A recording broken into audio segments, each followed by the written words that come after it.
Hello everyone, my name is Daniel Arsham, and welcome to the show.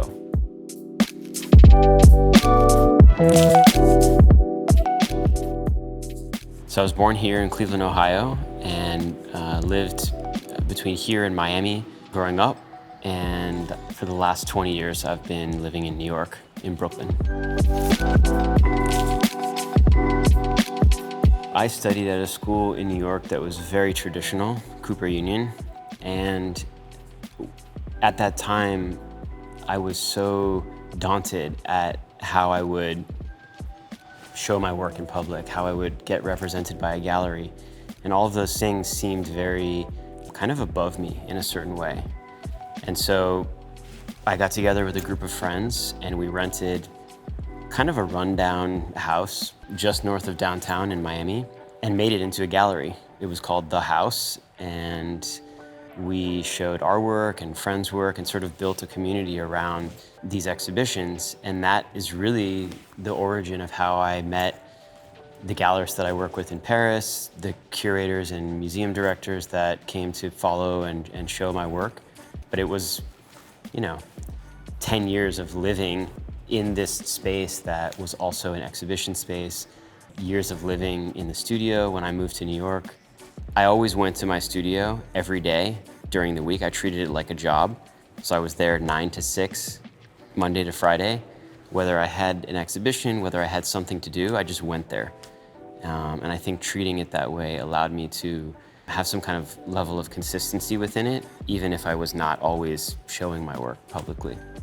There's a lot of things that never leave the studio, right? Or things that I'll start, they'll sit around for an idea, maybe they didn't quite work for me, right? So there's a certain level of failure in them. And years later, something might arise out of those things. I mean, failure and rejection is something that's certainly part of your early career, but those two things never stop. There's still rejection, there's still failure in projects that I'm trying to achieve within the studio. As an artist, there are things that I want to do or places that I would like to show that I haven't yet, and sometimes there's rejection involved in that too. But you kind of get used to it a little bit, I think, after a certain point.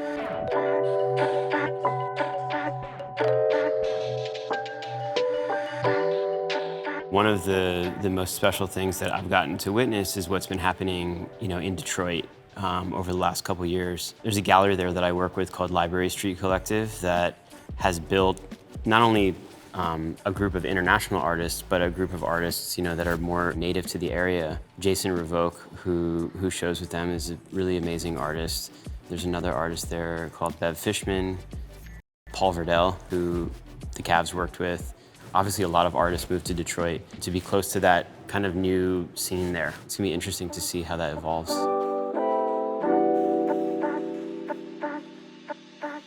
Yeah, I've somehow managed to get a lot of these brands to allow me to alter things within their brand DNA. Early on, I worked with Adidas. I did the projects with Dior and Tiffany, with Pokemon. These are entities that reach such a wide swath of people globally. And as I said before, a lot of those people are not necessarily art viewers, right? Bringing art to them in these unexpected places has been a great pursuit of mine, and I've been able to do it often through these collaborations.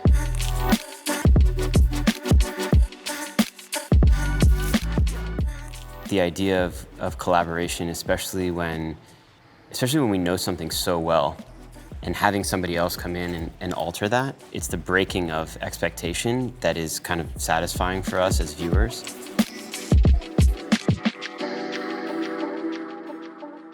So the Gilbert family had collected my work in the past, and when they were set to redo the arena here, they wanted to commission a number of artworks to be set within the arena, kind of as a way to bring artwork into a venue that wouldn't traditionally be a place where you see art.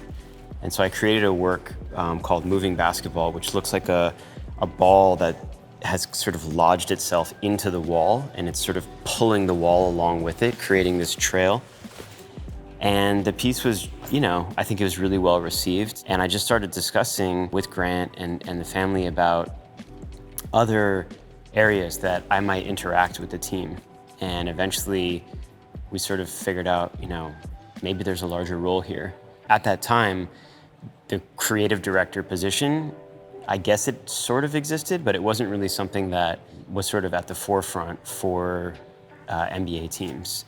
We sort of got that moving, and since my appointment in 2019, we've seen other teams also appoint creative directors. Don C, who's just named creative director for the Chicago Bulls. And I think it's just amazing that, we sort of were able to bring this new idea of culture to a team. Basketball is so much more about, more than what's just happening on the court. And in places like Cleveland, where the team represents the city, right?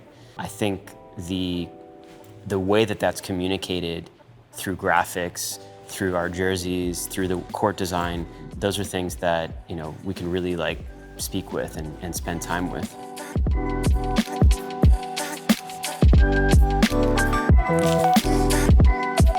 So when I first got the appointment here with the Cavs, I think sort of my main goal was to just introduce the Cavs as an entity outside of Cleveland. I saw a lot of opportunity in some of the vintage graphics that I could bring back, the ways that I could engage artists in it, and sort of growing the brand internationally as well. I think having the collection that exists at the arena is a pretty magical thing to have. I mean, it's almost at the level of a museum, right? So for fans coming to games, they're also visiting a museum at the same time. And I think that we've taken other initiatives like these collaborative projects. We've brought artists in to do merch collections for us. It's just a way for us to engage this other, community. I think anytime we have an opportunity to introduce people to this other creative universe, I think it's great.